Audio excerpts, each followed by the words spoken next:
நாம் இன்னும் அதிகம் முன்னேறுவதற்கு அல்லாஹ் உதவி செய்வானா. அன்புள்ள பெரியோர்களே, அல்லாஹ்வின் கருணையினால் இன்று ஷுஆரா என்கிற அந்த சூரா முடிந்திருக்கிறது. 19ஆம் ஜுசுவிலே இருக்கிற ஷுஆரா என்கிற சூராவோடு முடிந்திருக்கிறது. அதற்கு முன்பாக ஃபுர்கான் என்கிற சூறாவும் முடிந்து நூர் என்கிற சூறாவும் முடிந்திருக்கிறது. இந்த நூர் என்கிற சூறாவை பற்றி நபிகள் நாயகம் ஸல்லல்லாஹு அலைஹி வஸல்லம் சொல்லும் போது, உங்களது வீட்டு பெண்களுக்கெல்லாம் அந்த நூர் என்கிற சூறாவிலே அல்லாஹ் என்னென்ன சொல்லி இருக்கிறான் என்பதை அவர்களுடைய உள்ளத்திலே புகுத்துங்கள், நீங்களும் தெரிந்து கொள்ளுங்கள். ஏனென்றால் அல்லாஹ் அந்த நூர் என்கிற சூறாவிலே அநேக சட்டங்களை சொல்கிறான். எல்லாமே நமது வாழ்க்கையின் மேம்பாட்டுக்கு உதவக்கூடிய சட்டங்கள். வாழ்க்கையிலே விரிசல்கள் ஏற்படாமல், சண்டை சச்சரவுகள் இல்லாமல், ஐக்கியமாக சந்தோஷமாக வாழ்வதற்கு என்னவோ அதையெல்லாம் சொல்லி இருக்கிறான். அதிலே அவன் சொல்லுகின்ற முதல் சட்டம் என்ன? ஓ ஈமான் கொண்ட விசுவாசிகளே, நீங்கள் உங்களுடைய வீடல்லாத மற்ற வீட்டுக்கு நீங்கள் சென்றால் அங்கே நீங்கள் 2 காரியம் செய்ய வேண்டும். ஒன்று, அந்த வீட்டாருக்கு சலாம் சொல்ல வேண்டும். சரி, அந்த வீட்டாருக்கு சலாம் சொல்லும் போது உள்ளிருந்து வலைக்கும் சலாம் என்று பதில் வந்தால் அந்த பதில் மட்டும் போதுமாகாது நீங்கள் உள்ளே போவதற்கு. அவர்கள் அதற்கடுத்து சொல்ல வேண்டும், உள்ளே வாருங்கள் என்று சொன்னால்தான் உள்ளே போக வேண்டும். 2ம் செய்ய வேண்டும். நீங்கள் அனுமதியும் பெற வேண்டும், சலாமும் கேட்க வேண்டும். சலாம் சொல்லி ஜவாபையும் பெற வேண்டும். ஏனென்றால் ஏன் இப்படி எல்லாம் சொல்லுகிறான் தெரியுமா? ஒரு சிலர் உள்ளே வரட்டுமா, வாங்க, சலாமே இல்லாமல் போய்விடுவது. இன்னும் சிலரோ அஸ்ஸலாமு அலைக்கும் வலைக்கும் அஸ்ஸலாம், உடனே உள்ளே போய்விடுவது, அனுமதியே இல்லாமல். அனுமதி கிடைக்கிறது சலாம் இல்லாமல். சில நேரங்களில் சலாத்துக்கு ஜவாபு கிடைக்கிறது அனுமதி இல்லாமல். அல்லாஹ் சொல்லுகின்றான், சலாத்தை சொல்லுங்கள், ஜவாபை பெறுங்கள், பிறகு அனுமதியை தனியாக பெறுங்கள் என்கிறார். அந்த அனுமதியை பெறுகின்ற போது அவர்கள் சொல்வார்கள், கொஞ்சம் ஆஃப் செய்யலாம், ஒரு 2 நிமிஷம், ஒரு 2 நிமிஷம் என்றார். உடனே என்ன செய்வார்கள்? அங்கே துவைத்து வைத்திருந்த துணிகளை எல்லாம் மடிக்காமல் போட்டிருக்கலாம். உடனே அதை அள்ளிக்கொண்டு போய் இன்னொரு ரூமிலே போட்டுவிட்டு ஒரு 2 செகண்டிலே அதை சரி செய்வார்கள். அதற்கு வாய்ப்பு தர வேண்டும். அனுமதி வருவதற்குள்ளாக திடுதுப்பட உள்ளே நுழைந்தால் வீடு அலங்கோலமாக பார்த்து, என்னவோ ரொம்ப சுத்தமா இருக்கிற மாதிரி பேசுறாரு, அவர் வீட்டுக்கு போனேங்க, கன்றாவியா வச்சிருக்கார் வீட்டை. அங்கிருந்து தான் உள்ளங்கள் உடைகின்றன. எனவே நீங்கள் சலாம் சொல்லுங்கள், ஜவாபை பெறுங்கள், பிறகு அனுமதி பெற்று உள்ளே போ. சரி, சலாம் சொன்னார், ஜவாபே வரவில்லை, மீண்டும் சலாம் சொல்ல வேண்டும். ஜவாபு வரவில்லை, மீண்டும் சலாம் சொல்ல வேண்டும். ஜவாபு வரவில்லை, உடனே அந்த இடத்தை விட்டும் நகன்று விடுங்கள், அங்கே இருக்காதீர்கள். வைதா கீல லகும் முர்ஜிஉ ஃபர்ஜிஉ, எப்பொழுது ஜவாப் வரவில்லையோ அதற்கு என்ன பொருள் தெரியுமா? நீங்கள் போய்விட்டு வாருங்கள் என்று அர்த்தம். ஆனால் இவர் சலாத்துக்கு ஜவாபு வரவில்லை. கார் தான் இருக்கு, அவருடைய ஸ்கூட்டர் இருக்கு, அவருடைய செருப்பும் இருக்கு, அவருடைய ஷூவும் இருக்கு, எங்கேயுமே போகல. அதனால எப்படியாவது பார்க்காம போறது இல்லை. ஒரே முடிவுல அங்க திண்ணைய தட்டி விட்டு அங்கேயே உட்கார்ந்து ஏத்திக்காப்புடைய நியத்துல பார்த்துட்டு தான் போறது. இது ஒரு முஃமினுக்கு அழகல்ல என்கிறான் அல்லாஹ். நீங்கள் அல்லாஹ்வை பயந்து கொள்ளுங்கள் என்கிறான்.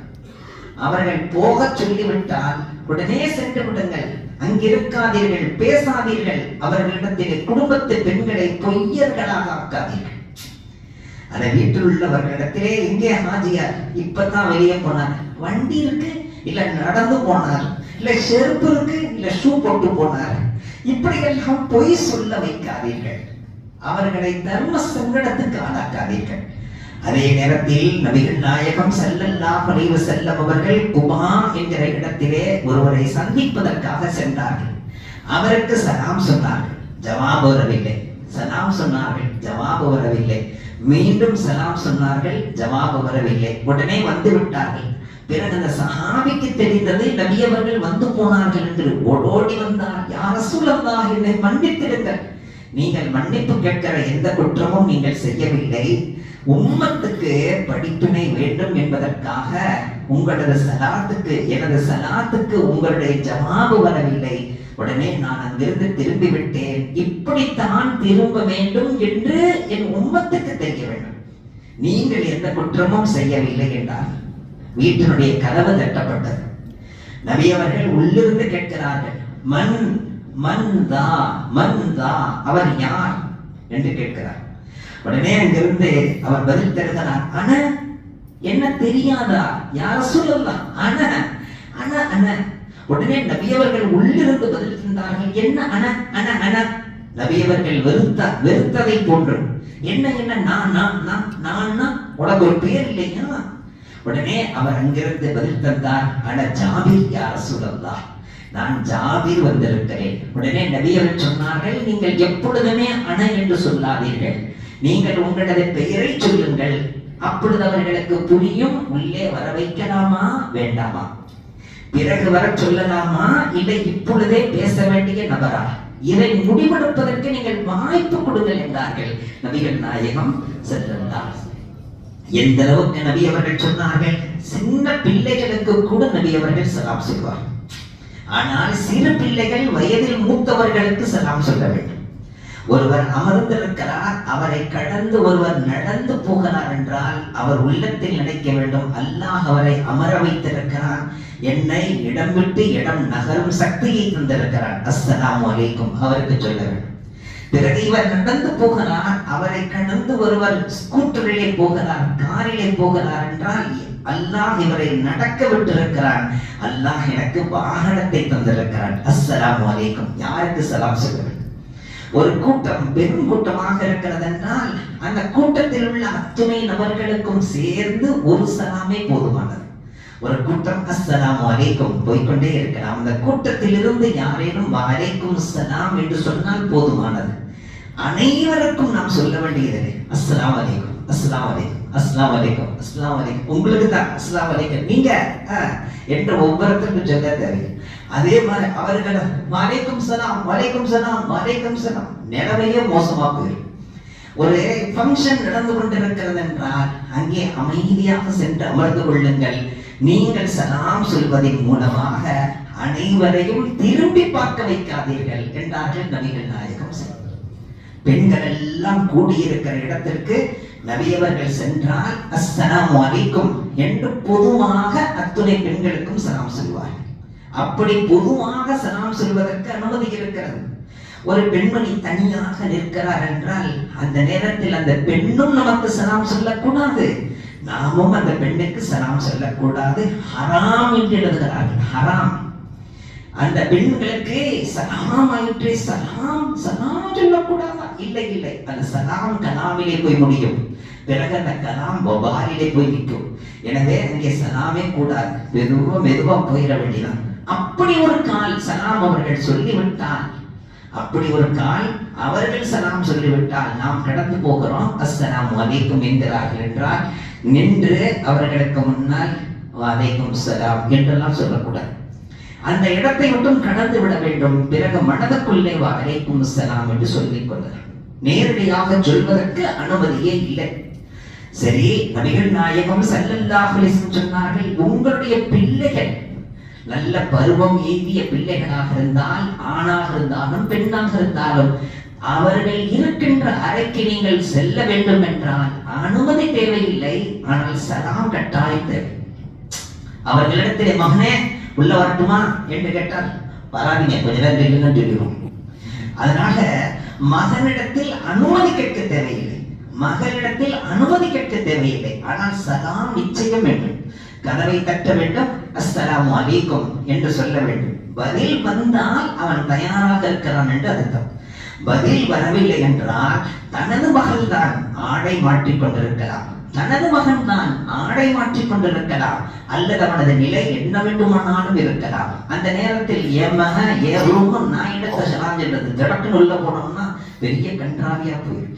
மிகவும் கவனமாக இருக்க சொன்னார்கள் நபிகள் நாயகம் ஸல்லல்லாஹு. யார சொல்லலாம், என்னுடைய தாய் என்னுடைய அம்மா என்னுடைய பொறுப்பில் இருக்கிறார்கள், அவர்களுக்குமா நான் சலாம் சொல்லி அனுமதி கேட்க வேண்டும்? ஆம், தாயிடத்திலே சலாமும் சொல்ல வேண்டும், அனுமதியும் பெற வேண்டும். எப்படி பாருங்கள், எவ்வளவு வித்தியாசம். தாயினுடைய அறை தந்தையுடைய அறையாக இருந்தால் வெறும் சலாம் போதாது, அனுமதி கேட்க வேண்டும்.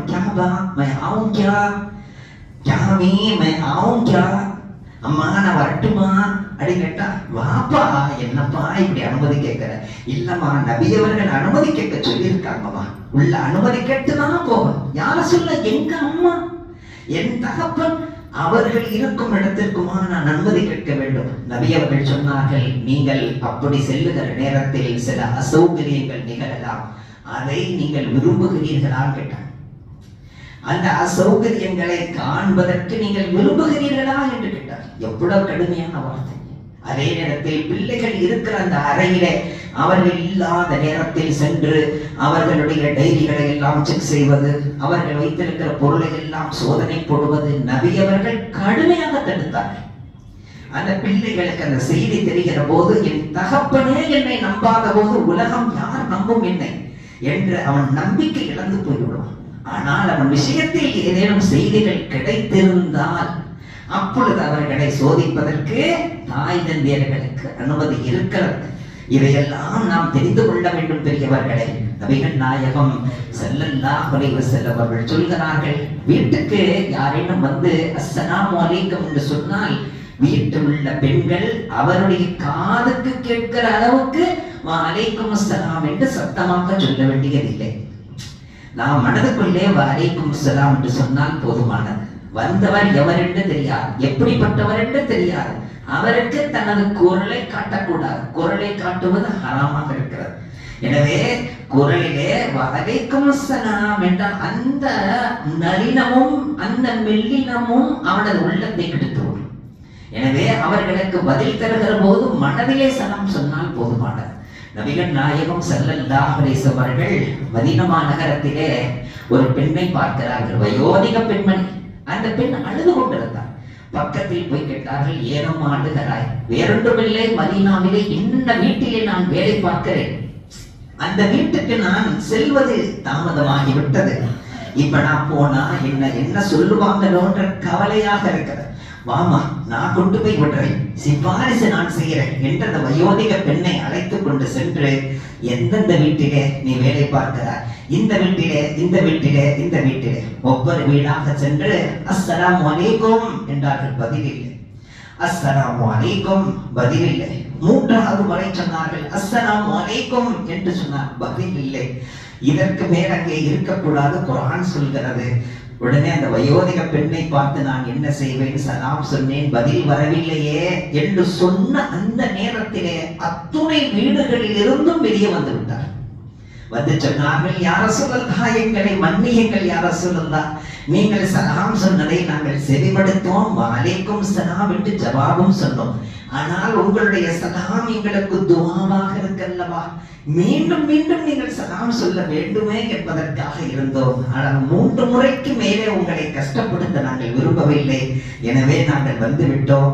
இந்த வயோதிக மூதாட்டி இனிமேல் வேலைக்காரி அல்ல, எஜமாட்டி.